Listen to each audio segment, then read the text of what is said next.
ആലപ്പുഴയിലെ ആ പഴയ തറവാട്ട് വീട് മുഴുവൻ പ്രകാശപൂരിതമായിരുന്നു. മുറ്റത്തെ പന്തലിൽ നിന്നും ഉയർന്നു കേൾക്കുന്ന നാദസ്വരത്തിന്റെ ഈണം ആ വീടിന്റെ സന്തോഷം വിളിച്ചോതി. തറവാട്ടിലെ മൂത്ത മകൾ അപർണയുടെയും വിക്രമിന്റെയും വിവാഹ നിശ്ചയമാണെന്ന്. കണ്ണാടിയുടെ മുന്നിൽ നിൽക്കുമ്പോൾ അപർണയുടെ നെഞ്ച് പടപടായിരിക്കുകയായിരുന്നു. കടും ചുവപ്പ് പട്ടുസാരിയും കഴുത്തിൽ തിളങ്ങുന്ന സ്വർണ്ണാഭരണങ്ങളും അണിഞ്ഞ് അവൾ ഒരു ദേവതയെ പോലെ സുന്ദരിയായിരുന്നു. കഴിഞ്ഞ 3 വർഷത്തെ പ്രണയമാണ് ഇന്ന് ഒരു മാംഗല്യത്തിലേക്ക് വഴിമാറുന്നത്. വിക്രം അവളുടെ ജീവനായിരുന്നു. അവൻ മിഡിൽ ക്ലാസ് കുടുംബത്തിലെ സാധാരണക്കാരനായ അവനെ തന്റെ വീട്ടുകാർക്ക് സമ്മതമല്ലായിരുന്നിട്ടും അപർണ പോരാടിയാണ് ഈ വിവാഹം വരെ എത്തിച്ചത്. അപ്പോ നീ ഇതുവരെ ഒരുങ്ങിയില്ലേ? വിക്രമിന്റെ വീട്ടുകാരും ബാക്കിയുള്ളവരും എത്തിക്കഴിഞ്ഞു. വാതിൽക്കൽ വന്ന് ചോദിച്ചത് അപർണയുടെ അനിയത്തി മേഘയായിരുന്നു. അവളുടെ മുഖത്ത് ഒരു പ്രത്യേക ഭാവമുണ്ടായിരുന്നു. അത് സന്തോഷമാണോ അതോ മറ്റെന്തെങ്കിലും ആണോ എന്ന് അപർണയ്ക്ക് പെട്ടെന്ന് തിരിച്ചറിയാൻ കഴിഞ്ഞില്ല. ഹാളിലേക്ക് ഇറങ്ങി ചെന്ന അപർണ വിക്രമിനെ നോക്കി നിന്നുപോയി. പച്ച കുർത്തയിട്ട് നിൽക്കുന്ന അവൻ അത്രമേൽ സുന്ദരനായിരുന്നു. വിക്രം അവളുടെ അരിയിലേക്ക് നടന്നു. അവളുടെ കൈകൾ പിടിച്ചു. മുതിർന്നവരുടെ അനുഗ്രഹത്തോടെ അവർ പരസ്പരം മോതിരങ്ങൾ കൈമാറി. എല്ലാവരും കൈയടിച്ചു. ആ കൂട്ടത്തിൽ ഏറ്റവും കൂടുതൽ സന്തോഷിച്ചതും മുന്നിൽ നിന്നതും മേഘയായിരുന്നു. പക്ഷേ ആ സന്തോഷത്തിനിടയിലും വിക്രമിന്റെ വിരലുകൾ ചെറുതായി വിറയ്ക്കുന്നുണ്ടായിരുന്നു. അവന്റെ കണ്ണുകളിൽ പ്രണയത്തെക്കാൾ വലിയൊരു നിഗൂഢത ഒളിഞ്ഞിരിക്കുന്നത് ആരും കണ്ടില്ല, അപർണയും. വിവാഹ നിശ്ചയം കഴിഞ്ഞ് ഒരാഴ്ച പിന്നിട്ടു. അടുത്ത മാസം വിവാഹമാണ്. തയ്യൽക്കാരന്റെ അടുത്തും കല്യാണക്കുറി അടിക്കാനും ഒക്കെയായി അപർണ തിരക്കിലായിരുന്നു.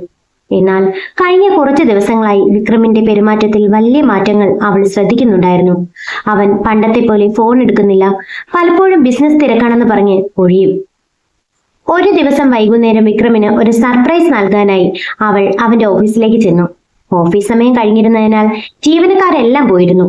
വിക്രമിന്റെ ക്യാബിനിലേക്ക് നടക്കുമ്പോൾ അകത്തു നിന്നും ചിരി കേട്ടു. ഒരു പുരുഷന്റെയും സ്ത്രീയുടെയും ശബ്ദം. അപർണ വാതിലിന്റെ ഗ്ലാസ്സിലൂടെ അകത്തേക്ക് നോക്കി. അവൾ കണ്ട കാഴ്ച അവളുടെ ശ്വാസം നിലപ്പിച്ചു കളഞ്ഞു. സോഫയിലിരിക്കുന്ന വിക്രമിന്റെ തോളിലേക്ക് ചാരിയിരുന്ന് പൊട്ടിച്ചിരിക്കുന്നത് മറ്റാരുമല്ല, സ്വന്തം അനിയത്തി മേഘയാണ്. അപർണ പെട്ടെന്ന് വാതിൽ തുറന്ന് അകത്തേക്ക് കയറി. അവരെ കണ്ട് വിക്രം ഞെട്ടിപ്പിടങ്ങി എഴുന്നേറ്റു. മേഘയുടെ മുഖത്ത് ഒരു നിമിഷം പരിഭ്രമം മിന്നിമറഞ്ഞെങ്കിലും അവൾ പെട്ടെന്ന് അത് മറച്ചു. അപ്പോ നീ എപ്പോഴാ വന്നത്? പറഞ്ഞില്ലല്ലോ നീ വരുമെന്ന്. വിക്രം വിക്കി വിക്കി ചോദിച്ചു. അവളുടെ നെറ്റിയിലെ വിയർപ്പ് തുടയ്ക്കുന്നുണ്ടായിരുന്നു. നീ എന്താ മേഘു ഇവിടെ? അമ്മ പറഞ്ഞത് നീ ഫ്രണ്ടിന്റെ വീട്ടിൽ പോയെന്നാണല്ലോ. അപർണയുടെ ശബ്ദം ഇടറി. അത് ചേച്ചി, ഞാൻ വിക്രേട്ടന്റെ അടുത്തേക്ക് വന്നതാ. നമ്മുടെ കല്യാണത്തിന് സർപ്രൈസ് ആയിട്ട് ഒരു ഡാൻസ് കളിക്കാൻ പ്ലാൻ ചെയ്യുന്നുണ്ട്. അത് ഡിസ്കസ് ചെയ്യാനാ വന്നത്. അല്ലേട്ടാ? മേഘ വിക്രമിനെ നോക്കി കണ്ണു ചിമ്മി. അതേ അപ്പോ, നീ വെറുതെ ഓരോന്ന് ചിന്തിച്ച് കൂട്ടരുത്. വിക്രം അവളുടെ കൈകളിൽ പിടിച്ചു ശാന്തനാക്കാൻ ശ്രമിച്ചു. അപർണ അപ്പോ അത് വിശ്വസിച്ചതായി നടിച്ചു. എങ്കിലും ഉള്ളിൽ ഒരു ആൽമരം കരിഞ്ഞുണങ്ങുന്നത് പോലെ അവൾക്ക് തോന്നി. വിക്രമിന്റെ കണ്ണുകളിൽ ഇപ്പോൾ പഴയ ആ പ്രണയമില്ല. പകരം എന്തോ ഒളിച്ചു വെക്കുന്ന ഒരു കള്ളന്റെ ഭാവമാണ്. വിവാഹത്തിന് കൃത്യം 3 ദിവസം മാത്രം ബാക്കി. തറവാട് വീട് വീണ്ടും ബന്ധുക്കളെ കൊണ്ട് നിറഞ്ഞു. വീട്ടിൽ വലിയൊരു സദ്യ നടക്കുകയാണ്. എല്ലാവരും ആഹ്ലാദത്തിലാണ്. എന്നാൽ അപർണയുടെ മനസ്സ് അസ്വസ്ഥമായിരുന്നു. രാവിലെ മുതൽ വിക്രമിന്റെ ഫോൺ സ്വിച്ച് ഓഫ് ആണ്. പെട്ടെന്നാണ് വിക്രം ഒരു ആഡംബര കാറിൽ മുറ്റത്തേക്ക് വന്നിറങ്ങിയത്. സാധാരണ ഒരു കാറ് പോലും ഇല്ലാത്തവൻ ഇത്രയും വില കൂടിയ വണ്ടിയിൽ വന്നത് കണ്ട് അച്ഛനും അമ്മയും അത്ഭുതപ്പെട്ടു. വിക്രമിന്റെ മുഖത്ത് വലിയൊരു ഗർഭവും അഹങ്കാരവും നിറഞ്ഞു നിന്നിരുന്നു. അപർണ സന്തോഷത്തോടെ അവന്റെ അടുത്തേക്ക് ഓടിച്ചെന്നു. വിക്രം, എവിടെയായിരുന്നു? ഫോൺ എന്താ ഓഫ്? വിക്രം അവളെ ഒന്ന് രൂക്ഷമായി നോക്കി. എന്നിട്ട് അവളുടെ കൈ തട്ടി മാറ്റി. അവൾ ഞെട്ടിപ്പോയി. എന്റെ ഫോൺ ഓഫായാ നിനക്ക് എന്താ അപർണ?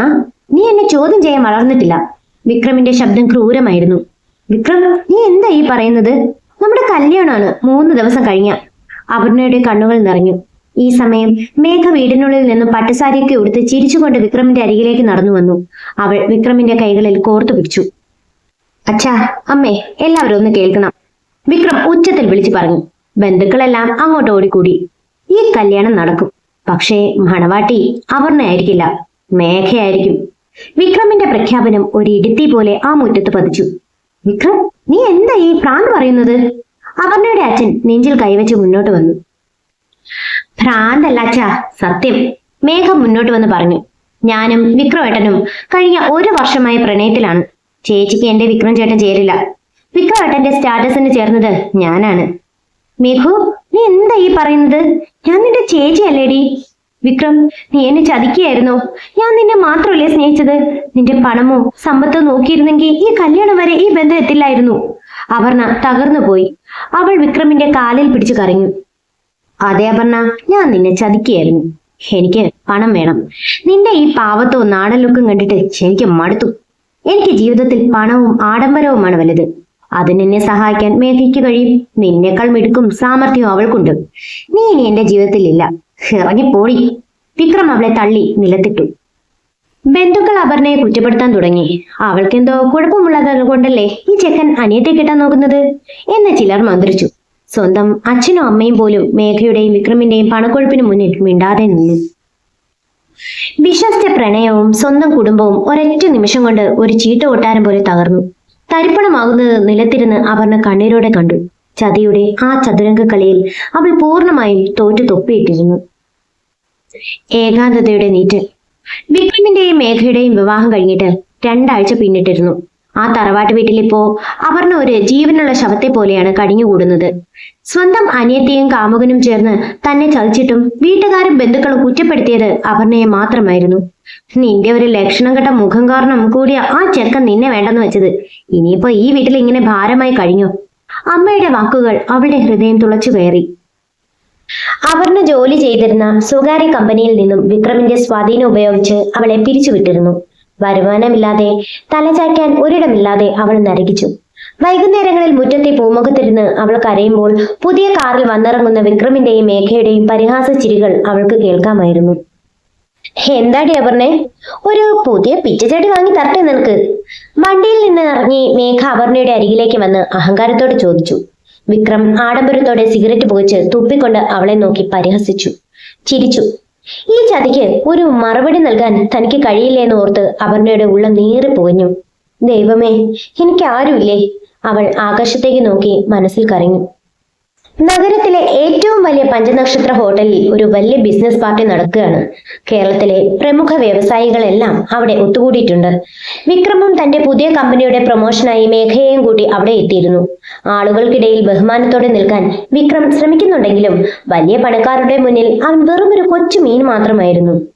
അതേസമയം ആ ഹോട്ടലിലെ ഹൗസ് കീപ്പിംഗ് വിഭാഗത്തിൽ താൽക്കാലികമായി ഒരു ജോലി ഒപ്പിച്ചു കൊടുത്ത് അപർണയെ അവിടെ എത്തിച്ചത് അവളുടെ ഒരേ ഒരു ആത്മാർത്ഥ സുഹൃത്തായ അഞ്ജലിയായിരുന്നു.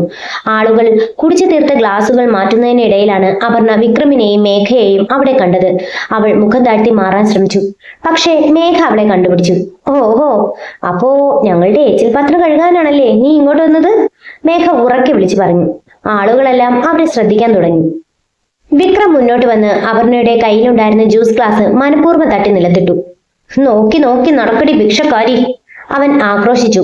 ഹോട്ടൽ മാനേജർ അപർണയെ വഴക്ക് പറയാൻ തുടങ്ങി. അപർണയുടെ കണ്ണുകൾ നിറയുകയും അവൾ അപമാനത്താൽ തലതാഴ്ത്തി നിൽക്കുകയും ചെയ്തു. Stop it! പെട്ടെന്നാണ് ആ ഹാളിലേക്ക് ഇടിമുഴക്കം പോലെ ഒരു ശബ്ദം കേട്ടത്. എല്ലാവരും നിശബ്ദരായി. ഹോട്ടലിന്റെ പ്രധാന വാതിലിലൂടെ ബോഡി ഗാർഡ്സിന്റെ അകമ്പടിയോടെ ഒരാൾ നടന്നു വന്നു. കടും നീല നിറത്തിലുള്ള കോട്ട്ലെറ്റ് സൂട്ടും കണ്ണിൽ കറുത്ത കൂളിംഗ് ഗ്ലാസും ധരിച്ച ഒരു ഗാംഭീര്യമുള്ള രൂപം. ഹാളിലുണ്ടായിരുന്ന വലിയ കോടീശ്വരന്മാർ പോലും ബഹുമാനത്തോടെ എഴുന്നേറ്റ് നിന്നു. ദേവൻ, ആഗോള ബിസിനസ് സാമ്രാജ്യത്തിന്റെ അധിപൻ. അണ്ടർവേൾഡിലും ബിസിനസ് ലോകത്തും അവൻ അറിയപ്പെടുന്നത് ഒറ്റ പേരിലാണ്, ടൈഗർ. ദേവൻ നേരെ നടന്നു വന്നത് അപർണയുടെ മുന്നിലേക്കായിരുന്നു. അവൻ തന്റെ കറുത്ത കണ്ണട മാറ്റി മൂർച്ചയുള്ള കണ്ണുകളാൽ അപർണയെ നോക്കി. വിക്രമിന്റെ മുഖം പെട്ടെന്ന് വിളറി വെളുത്തു. അവന്റെ നെറ്റിയിൽ വിയർപ്പ് തുള്ളികൾ പൊടിഞ്ഞു. ദേവൻ വിക്രമിനെ ഒന്ന് തിരിഞ്ഞു നോക്കുക പോലും ചെയ്യാതെ നിലത്ത് കിടന്ന അപർണയുടെ ഐഡന്റിറ്റി കാർഡ് എടുത്തു കൊടുത്തു. എന്നിട്ട് മാനേജറോട് പറഞ്ഞു, ഇവളിനി ഇവിടെ ജോലി ചെയ്യില്ല. ഇനിയുള്ള ഇവളുടെ സമയം എനിക്കുള്ളതാണ്. ഹാളിലുള്ളവർ അമ്പരന്നു നിൽക്കെ ദേവൻ അപർണയുടെ കൈത്തണ്ടയിൽ പിടിച്ച് അവിടെ നിന്നും പുറത്തേക്ക് നടത്തിച്ചു. വിക്രമിന് എന്തെങ്കിലും പറയാൻ പോലുള്ള ധൈര്യം ഉണ്ടായിരുന്നില്ല. ആ വലിപ്പമുള്ള റോൾസ് റോയ്സ് കാറിന്റെ പിൻസീറ്റിൽ അപർണ ദേവനൊപ്പം ഇരുന്നു. കാർ അവന്റെ വലിയ കൊട്ടാരതുല്യമായ ബംഗ്ലാവിലേക്ക് കുതിച്ചു. ബംഗ്ലാവിലെ വലിയ ഹാളിലെ സോഫയിൽ ഇരിക്കുമ്പോൾ അപർണ ഭയന്ന് വിറയ്ക്കുകയായിരുന്നു. ദേവൻ അവൾക്ക് ഒരു ഗ്ലാസ് വെള്ളം നീട്ടി. നീ ആരാണെന്ന് എനിക്കറിയാം അപർണ. നിന്നെ ചതിച്ച ആ വിക്രമിനെയും മേഘയെയും എനിക്കും നന്നായി അറിയാം. ദേവന്റെ ശബ്ദത്തിൽ വലിയൊരു കാന്തികതയുണ്ടായിരുന്നു. നിങ്ങൾ എന്തിനാ എന്നെ ഇങ്ങോട്ട് കൂട്ടിക്കൊണ്ടുവന്നത്? എനിക്ക് നിങ്ങളെ അറിയില്ല, അപർണ പേടിയോടെ പറഞ്ഞു. ദേവൻ അവളുടെ മുന്നിലേക്ക് ഒരു ആധാരവും കുറച്ച് പേപ്പറുകളും നീട്ടി. അത് ഒരു വലിയ ബിസിനസ് കരാറായിരുന്നു. നിനക്ക് നിന്നെ ചതിച്ചവരോട് പ്രതികാരം ചെയ്യണോ? നിന്നെ ചവിട്ടി മെതിച്ചവരുടെ മുന്നിൽ ഒരു രാജ്ഞിയെ പോലെ ജീവിക്കണോ? എങ്കിൽ എന്റെ കൂടെ നിൽക്കൂ. ഞാൻ നിനക്ക് പണവും പദവിയും അധികാരവും തരാം. പക്ഷേ അതിനൊരു വിലയുണ്ട്. ദേവൻ കസേരയിലേക്ക് ചാരിയിരുന്ന് അവളെ നോക്കി. എന്ത് വില? അപർണ ചോദിച്ചു. നീ എന്റെ ഭാര്യയായി അഭിനയിക്കണം. ലോകത്തിനു മുന്നിൽ നീ ദേവന്റെ പെണ്ണാണ്. എന്റെ ചില ബിസിനസ് ലക്ഷ്യങ്ങൾക്ക് നിന്റെ സാന്നിധ്യം ആവശ്യമുണ്ട്. ആ കളി കഴിഞ്ഞാൽ നിനക്ക് നിന്റെ പ്രതികാരവും വീട്ടാം, ലക്ഷങ്ങളുമായി പോകാം. സമ്മതമാണോ? അപർണ ആ കരാറിലേക്ക് നോക്കി. അവളുടെ മനസ്സിൽ വിക്രമിന്റെയും മേഘയുടെയും പരിഹാസ ചിരികൾ മുഴങ്ങി. അവൾ കണ്ണീര് തുടച്ചു. ഉള്ളിൽ പ്രതികാരത്തിന്റെ ഒരു തീക്കനൽ ജ്വലിച്ചു. അവൾ പേനയെടുത്ത് ആ കരാറിൽ ഒപ്പുവെച്ചു. ചതിയുടെ ചതുരംഗ പലകയിൽ ഇനി കളി മാറാൻ പോവുകയാണ്. ടൈഗറിന്റെ കരുവാക്കി അപർണ തന്റെ ആദ്യത്തെ നീക്കം നടത്താൻ തയ്യാറെടുത്ത് കഴിഞ്ഞിരുന്നു. ദേവന്റെ വലിയ ബിസിനസ് സാമ്രാജ്യത്തിന്റെ PR ഹെഡായിട്ടായിരുന്നു അപർണയുടെ പുതിയ തുടക്കം. ലക്ഷങ്ങൾ വിലമതിക്കുന്ന ഡിസൈനർ സാരികളും വജ്രമാലയും അണിഞ്ഞ് ആത്മവിശ്വാസത്തോടെ അവൾ ദേവന്റെ ഓഫീസിലേക്ക് നടന്നു കയറി. പണ്ട് കൺമുന്നിൽ കണ്ടാൽ പരിഹസിച്ചിരുന്ന മേഘയുടെയും വിക്രമിന്റെയും ഓഫീസിന് അടുത്തുള്ള വലിയ കോർപ്പറേറ്റ് ബിൽഡിംഗ് ആയിരുന്നു അത്. ഒരു വൈകുന്നേരം വിക്രമും മേഘയും അവരുടെ പുതിയ പ്രോജക്റ്റിന് ഫണ്ട് തേടി ഒരു വലിയ ഫിനാൻസ് കമ്പനിയിലെത്തി. എന്നാൽ ആ കമ്പനിയുടെ ചീഫ് ഗസ്റ്റായി കാറിൽ വന്നിറങ്ങിയ ആളെ കണ്ട് വിക്രമിന്റെ കയ്യിലിരുന്ന ഫയലുകൾ നിലത്തു വീണു. വില കൂടിയ ബെൻസ് കാറിൽ നിന്നും ഗാംഭീര്യത്തോടെ ഇറങ്ങി വന്നത് അപർണയായിരുന്നു. അവളുടെ തൊട്ടു പിന്നാലെ ബോഡി ഗാർഡ്സുമായി ദേവനും ഉണ്ടായിരുന്നു. അപ്പോ നീ നീ എങ്ങനെ ഇവിടെ? മേഘയ്ക്ക് വിശ്വസിക്കാൻ കഴിഞ്ഞില്ല. അവൾ മുന്നോട്ട് വരാനായെങ്കിലും ദേവന്റെ സെക്യൂരിറ്റി ഗാർഡുകൾ അവളെ തടഞ്ഞു. അപർണ വിക്രമിനെയും മേഘയെയും ഒന്ന് തിരിഞ്ഞു നോക്കുക പോലും ചെയ്യാതെ ചുണ്ടിൽ ഒരു പരിഹാസ ചിരിയുമായി ദേവന്റെ കൈകളിൽ കോർത്തു പിടിച്ച് അകത്തേക്ക് നടന്നു. വിക്രം ഭയത്തോടെ ദേവനെ നോക്കി. ദേവന്റെ ആ മൂർച്ചയുള്ള കണ്ണുകൾ വിക്രമിന്റെ മേൽ പതിഞ്ഞപ്പോൾ അവന്റെ നട്ടിലിലൂടെ ഒരു തണുപ്പ് പാഞ്ഞുപോയി. സിംഹം തന്റെ ഇരയെ ലക്ഷ്യമിട്ട് കഴിഞ്ഞിരിക്കുന്നു എന്ന് വിക്രമിന് മനസ്സിലായി. ദേവന്റെ ബംഗ്ലാവിലെ രാത്രികൾ അപർണയ്ക്ക് പുതിയൊരു അനുഭവമായിരുന്നു. പകൽ സമയങ്ങളിൽ ലോകത്തിനു മുന്നിൽ കർക്കശക്കാരനായ ബിസിനസ്സുകാരനായി നിൽക്കുന്ന ദേവൻ രാത്രികളിൽ അവളോട് സംസാരിക്കുമ്പോൾ ഒരു പ്രത്യേക ശാന്തത പുലർത്തിയിരുന്നു. അന്ന് രാത്രി കനത്ത മഴയായിരുന്നു. ജനലിലൂടെ വീശിയടിച്ച തണുത്ത കാറ്റിൽ അപർണ ചെറുതായി വിറച്ചു. പെട്ടെന്നാണ് അവളുടെ തോളിലേക്ക് ഒരു ചൂടുള്ള കാശ്മീരി ഷോൾ പുതപ്പിക്കപ്പെട്ടത്. തിരിഞ്ഞു നോക്കിയപ്പോ ദേവനായിരുന്നു. താങ്ക്സ്, അപർണ ദേവന്റെ കണ്ണുകളിലേക്ക് നോക്കി പറഞ്ഞു. ഇനി കുറച്ച് ദിവസങ്ങൾ കൂടി കഴിഞ്ഞാൽ നമ്മുടെ വിവാഹം ലോകത്തിനു മുന്നിൽ അനൗൺസ് ചെയ്യും. വിക്രമിനുള്ള ആദ്യത്തെ തിരിച്ചടി അവിടെ തുടങ്ങും. ദേവൻ അവളുടെ മുഖത്തേക്ക് നോക്കി പതുക്കെ പറഞ്ഞു. അവന്റെ വിരലുകൾ അറിയാതെ അവളുടെ കവിളിൽ തൊട്ടുരുമ്മി. അപർണയുടെ നെഞ്ച് പടപടായിരിക്കാൻ തുടങ്ങി. ഒരു കരാറിന്റെ പുറത്താണ് തങ്ങൾ ഒപ്പുവെച്ചതെങ്കിലും ദേവന്റെ സാമീപ്യം തന്റെ ഉള്ളിൽ ഒരു പുതിയ പ്രണയത്തിന്റെ വിത്ത് പാകുന്നുണ്ടോ എന്ന് അവൾ ഭയന്നു. പക്ഷേ ദേവന്റെ കണ്ണുകളിൽ പ്രണയത്തോടൊപ്പം വലിയൊരു നിഗൂഢതയും ഒളിഞ്ഞുകിടപ്പുണ്ടായിരുന്നു. അവൻ എന്തോ വലിയൊരു രഹസ്യം തന്നിൽ നിന്നും മറച്ചു വെക്കുന്നുണ്ടെന്ന് അപർണയ്ക്ക് തോന്നി. ദേവൻ, നിങ്ങൾ എന്തിനാണ് എന്നെ ഇത്രയധികം സഹായിക്കുന്നത്? വെറുമൊരു ബിസിനസ് കരാർ മാത്രമല്ലല്ലോ ഇത്, അപർണ ചോദിച്ചു. ദേവൻ പെട്ടെന്ന് തന്റെ കൈകൾ പിൻവലിച്ചു. അവന്റെ മുഖം വീണ്ടും ഗൗരവമുള്ളതായി മാറി. ചില ചോദ്യങ്ങൾക്കുള്ള ഉത്തരം സമയമാകുമ്പോൾ തനിയെ വരും അപർണ. ഇപ്പൊ നീ ഉറങ്ങാൻ നോക്ക്. അവൻ അവിടെ നിന്നും വേഗത്തിൽ നടന്നുപോയി. അപ്പുറത്ത് വിക്രമിന്റെ ജീവിതം നരകതുല്യമാകാൻ തുടങ്ങിയിരുന്നു. ദേവൻ ബിസിനസ് രംഗത്ത് പിടിമുറുക്കിയതോടെ വിക്രമിന്റെ കമ്പനിക്ക് കിട്ടേണ്ടിയിരുന്ന വലിയ പല പ്രോജക്റ്റുകളും നഷ്ടപ്പെട്ടു. ബാങ്കുകളിൽ നിന്നും ലോൺ തിരിച്ചടയ്ക്കാനുള്ള നോട്ടീസുകൾ വരാൻ തുടങ്ങി. എല്ലാം ആ ലക്ഷണം കിട്ട അപർണ കാരണമാ. അവൾ ആ ദേവനെ എങ്ങനെയോ കയ്യിലെടുത്തിട്ടുണ്ട്. അവനെക്കുറിച്ച് എനിക്ക് കൂടുതൽ അറിഞ്ഞേ പറ്റൂ.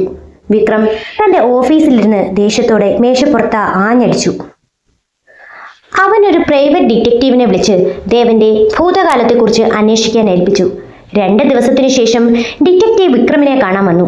അയാളുടെ മുഖത്ത് വലിയൊരു ഭയമുണ്ടായിരുന്നു. സർ, നിങ്ങൾ കളിക്കുന്നത് ഒരു സാധാരണക്കാരനോടല്ല. ടൈഗർ വിചാരിച്ച ഈ നഗരത്തിൽ നിന്നും നിങ്ങളെ ഒരൊറ്റ രാത്രി കൊണ്ട് ഇല്ലാതാക്കാൻ കഴിയും. പണ്ട് മുംബൈയിൽ അവനെ എതിർത്ത ഒരു വലിയ ബിസിനസ്സുകാരന്റെ സാമ്രാജ്യം അവൻ തകർത്ത് തരിപ്പണമാക്കിയത് ഒരൊറ്റ ആഴ്ച കൊണ്ടാണ്. ഡിറ്റക്റ്റീവ് കുറച്ച് പഴയ ഫയലുകൾ വിക്രമിന് നീട്ടി. ആ ഫയലുകൾ പരിശോധിച്ച വിക്രമിന്റെ നെറ്റിയിൽ വിയർപ്പ് പൊടിഞ്ഞു.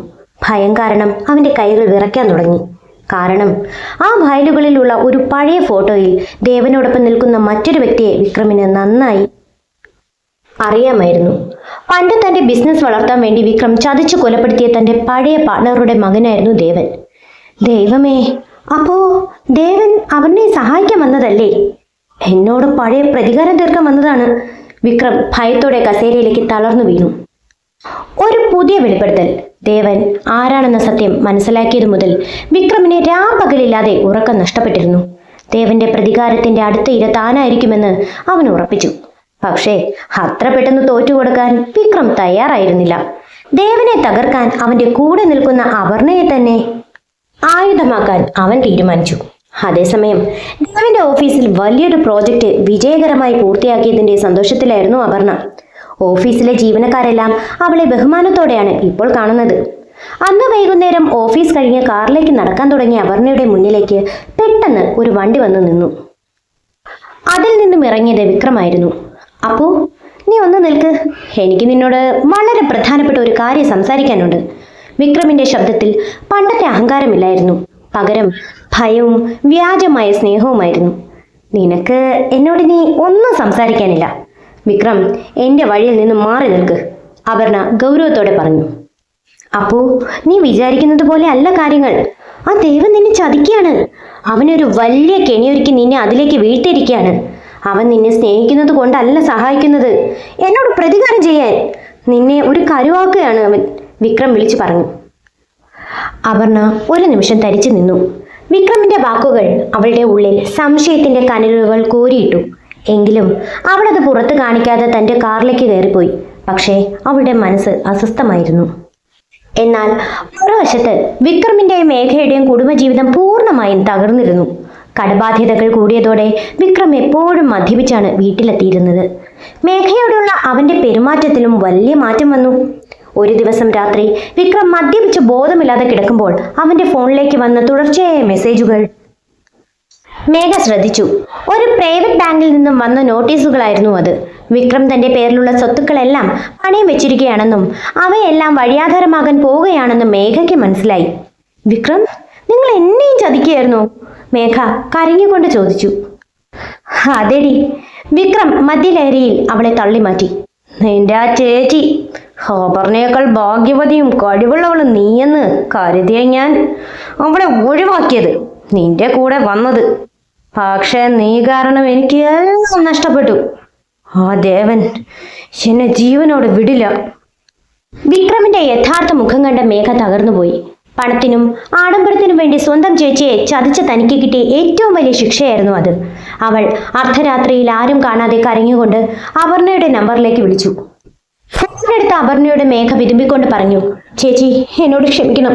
വിക്രം ഒരു കൊടും ചതിയാണ് നമ്മളോട് ചെയ്തത്. അവൻ പണത്തിന് വേണ്ടി മാത്രമാണ് എന്നെ സ്നേഹിച്ചത്. ഇപ്പോ അവൻ കടക്കെണിയിലാണ്. ചേച്ചി സൂക്ഷിക്കണം. വിക്രം ചേച്ചിയെയും ദേവൻ സാറിനെയും തകർക്കാൻ എന്തോ വലിയ പ്ലാൻ ചെയ്യുന്നുണ്ട്. മേഘയുടെ ഫോൺ കട്ടായപ്പോൾ അപർണയുടെ മനസ്സിലെ സംശയങ്ങൾ ഒന്നുകൂടി ശക്തമായി. അന്ന് രാത്രി ബംഗ്ലാവിൽ തിരിച്ചെത്തിയ അപർണ ദേവന്റെ സ്റ്റഡി റൂമിലേക്ക് നടന്നു. വാതിൽ ചെറുതായി തുറന്നു കിടക്കുകയായിരുന്നു. അകത്ത് ദേവൻ ഒരു പഴയ ഫോട്ടോയും കയ്യിൽ പിടിച്ച് വളരെ വിഷമത്തോടെ ഇരിക്കുന്നത് അവൾ കണ്ടു. അപർണ പതുക്കെ അകത്തേക്ക് കയറി. ദേവൻ പെട്ടെന്ന് ആ ഫോട്ടോ മേശപ്പുറത്ത് ഒളിപ്പിച്ചു വെക്കാൻ ശ്രമിച്ചു. പക്ഷേ അപർണ അത് തടഞ്ഞു. അവൾ ആ ഫോട്ടോ കയ്യിലെടുത്തു. അതിൽ ദേവന്റെ ചെറുപ്പകാലത്തെ ഫോട്ടോയ്ക്കൊപ്പം വിക്രമിന്റെ പഴയ ബിസിനസ് പാർട്ണറായ ഉണ്ണിത്താന്റെ മുഖമുണ്ടായിരുന്നു. ആരാണിത് ദേവൻ? വിക്രമിനോട് പറഞ്ഞതെല്ലാം സത്യമാണോ? നിങ്ങൾ എന്നെ സഹായിക്കുന്നത് വെറുമൊരു ബിസിനസ് കരാറിന്റെ പുറത്തല്ലേ? വിക്രമിനോടുള്ള നിങ്ങളുടെ പഴയ പ്രതികാരം തീർക്കാൻ എന്നെ ഉപയോഗിക്കുകയാണോ നിങ്ങൾ? അപർണയുടെ കണ്ണുകളിൽ നിന്നും കണ്ണീർ ഒലിച്ചിറങ്ങി. ദേവൻ കുറച്ചു സമയം നിശബ്ദനായി നിന്നു. അവന്റെ മുഖം വലിഞ്ഞു മുറുകി.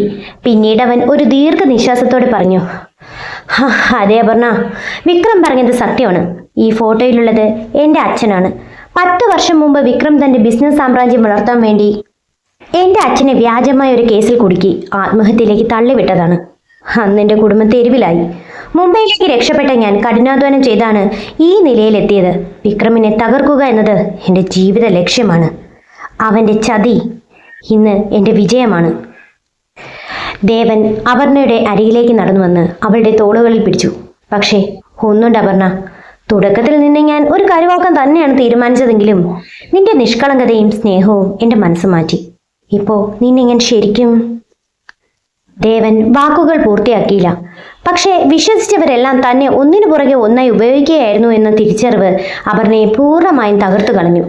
എല്ലാവരും എന്നെ ചതിക്കുകയായിരുന്നു. വിക്രമും സ്വന്തം കുടുംബവും ഇപ്പൊ നിങ്ങളും. അപർണ ദേവന്റെ കൈകൾ തട്ടിമാറ്റി കരഞ്ഞുകൊണ്ട് അവിടെ നിന്ന് ഓടിപ്പോയി. വീണ്ടും ഒരു കരു മാത്രമായി മാറിയെന്ന തിരിച്ചറിവ് അപർണയെ മാനസികമായി തളർത്തിക്കളഞ്ഞു. ദേവന്റെ കൊട്ടാരതുല്യമായ ബംഗ്ലാവിൽ നിന്നും ആ അർദ്ധരാത്രിയിൽ അവൾ ആരും കാണാതെ ഇറങ്ങിപ്പോയി. ഫോൺ സ്വിച്ച് ഓഫ് ചെയ്ത് അവൾ നഗരത്തിലെ ഒരു ചെറിയ വർക്കിംഗ് വിമൻസ് ഹോസ്റ്റലിൽ അഭയം തേടി. അപർണയെ കാണാതായ വിവരം അറിഞ്ഞതും ദേവൻ ഭ്രാന്തനെ പോലെയായി. അവൻ തന്റെ ആളുകളെ നഗരത്തിന്റെ എല്ലാ കോണുകളിലേക്കും അയച്ചു. അവൾക്ക് എന്തെങ്കിലും സംഭവിച്ചാൽ ഈ നഗരം ഞാൻ കത്തിക്കും. ദേവന്റെ സിംഹഗർജനം കേട്ട് അവന്റെ ബോഡി ഗാർഡ്സുകൾ പോലും ഭയന്നു വിറച്ചു. അതേസമയം അപർണ ഹോസ്റ്റലിൽ ഉണ്ടെന്ന വിവരം വിക്രമിന്റെ ആളുകൾ എങ്ങനെയോ ചോർത്തിയെടുത്തു. എല്ലാം നഷ്ടപ്പെട്ട് ഭ്രാന്ത് പിടിച്ചിരുന്ന വിക്രമിന് അതൊരു സുവർണ അവസരമായിരുന്നു. ദേവനെ തകർക്കാൻ അപർണയെ തട്ടിക്കൊണ്ടുപോയി ഭീഷണിപ്പെടുത്തുകയല്ലാതെ അവന് മുന്നിൽ മറ്റു വഴികളില്ലായിരുന്നു. അടുത്ത ദിവസം രാവിലെ ഹോസ്റ്റലിന് പുറത്തേക്ക് ഇറങ്ങിയ അപർണയെ വിക്രമിന്റെ ഗുണ്ടകൾ ബലമായി ഒരു വാനിലേക്ക് വലിച്ചഴിച്ചു കയറ്റി. അവൾ ഉറക്കെ നിലവിളിച്ചെങ്കിലും വാനിന്റെ കറുത്ത ഗ്ലാസുകൾക്കുള്ളിൽ ആ ശബ്ദം ഒടുങ്ങിപ്പോയി. വിക്രം അപർണയെ നഗരത്തിന്റെ അതിർത്തിയിലുള്ള വിജനമായ ഒരു പഴയ ഗോഡൌണിലേക്കാണ് കൊണ്ടുപോയത്. അവളെ ഒരു കസേരയിൽ കെട്ടിയിട്ടു. അവളുടെ ചുണ്ടുകളിൽ നിന്നും ചോര പൊടിയുന്നുണ്ടായിരുന്നു. വിക്രം ക്രൂരമായി ചിരിച്ചുകൊണ്ട് ദേവനെ വന്ന് ഫോണിൽ വിളിച്ചു. ഹലോ സിംഹം, നിന്റെ പെണ്ണിപ്പോ എൻ്റെ കയ്യിലുണ്ട്. നിന്റെ എല്ലാ ബിസിനസ് സ്വത്തുക്കളും എൻ്റെ പേരിലേക്ക് എഴുതി വെക്കുന്ന ആധാരവുമായി നീ ഒറ്റയ്ക്ക് വരണം. ഇല്ലെങ്കിൽ ഇവളുടെ ശവം മാത്രമേ നിനക്ക് കിട്ടൂ. ഫോൺ കട്ട് ചെയ്ത് കൃത്യം 20ാമത്തെ മിനിറ്റിൽ ആ ഗോഡൌണിന്റെ വലിയ ഇരുമ്പ് വാതിൽ തകർത്ത് തരിപ്പണമാക്കിക്കൊണ്ട് ദേവന്റെ റോൾസ് റോയ്സ് കാർ അകത്തേക്ക് ഇരച്ചു കയറി. കാറിൽ നിന്നും ഇറങ്ങി വന്ന ദേവന്റെ കണ്ണുകളിൽ അപ്പോൾ ചോരത്തിളപ്പായിരുന്നു. വിക്രമിന്റെ ഗുണ്ടകൾ അവനെ തടയാനാഞ്ഞു. പക്ഷെ ടൈഗർ വേട്ടയാടാൻ ഇറങ്ങിയാൽ പിന്നെ ആർക്കും തടയാനാകില്ല. ഒരൊറ്റ മിനിറ്റിനുള്ളിൽ വിക്രമിന്റെ ഗുണ്ടകളെല്ലാം നിലം പരിശായി. ദേവൻ വിക്രമിന്റെ കോളറിൽ കുത്തിപ്പിടിച്ചു വായുവിൽ ഉയർത്തി.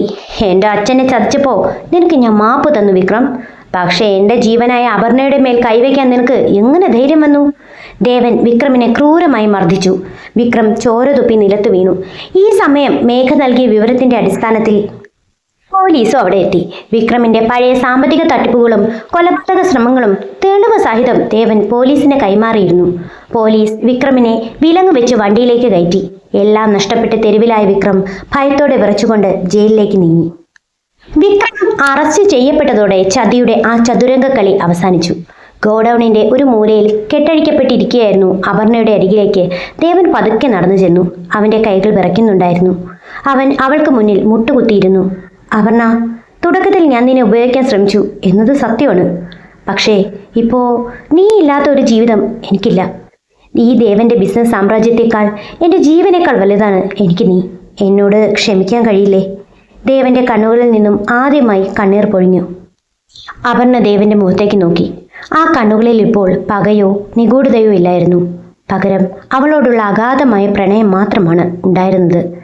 വിപത്തുകളിൽ നിന്നും തന്നെ രക്ഷിക്കാൻ സ്വന്തം ജീവൻ പണയം വെച്ചു വന്ന ഈ സിംഹത്തെ ഇനി വെറുക്കാൻ അവൾക്ക് കഴിയില്ലായിരുന്നു. അപർണ പതുക്കെ എഴുന്നേറ്റ് ദേവനെ കെട്ടിപ്പിടിച്ചു. അവളുടെ കണ്ണീർ ദേവന്റെ തോളിൽ വീണലിഞ്ഞു. ചതിയും പകയും നിറഞ്ഞ ആ ചതുരംഗ പലകയിൽ അവസാനം സ്നേഹം മാത്രം വിജയിച്ചു. മാസങ്ങൾക്കു ശേഷം ലോകം കണ്ട ഏറ്റവും വലിയ ആഡംബര വിവാഹത്തിലൂടെ അപർണ ദേവന്റെ യഥാർത്ഥ രാജ്ഞിയായി മാറി. ചതിച്ചവരുടെ മുന്നിൽ അവൾ തലയുയർത്തിപ്പിടിച്ച് ഒരു പുതിയ ജീവിതത്തിലേക്ക് ചുവടുവെച്ചു.